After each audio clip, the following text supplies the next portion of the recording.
জন্য প্রতি রাতে বুকটা জলে পড়ে, সাত সাগরের ওই পাড়েতে কেমন আছেন একা।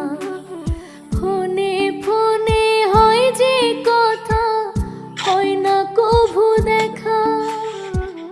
মনে আমার আপনার জন্য শুধুই দীর্ঘশ্বাস। আমায় আপনি একা রাইখা কেন গেলেন প্রবাস।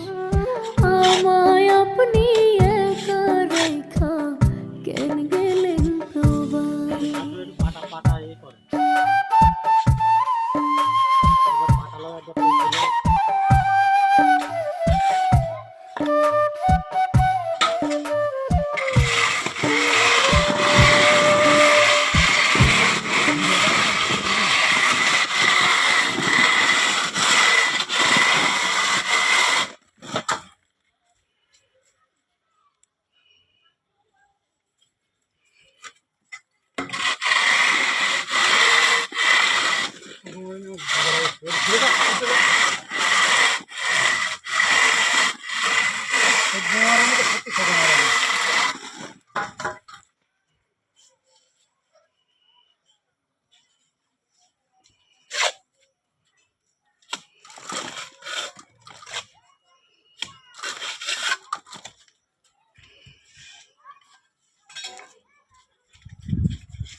చెప్పు చెప్తి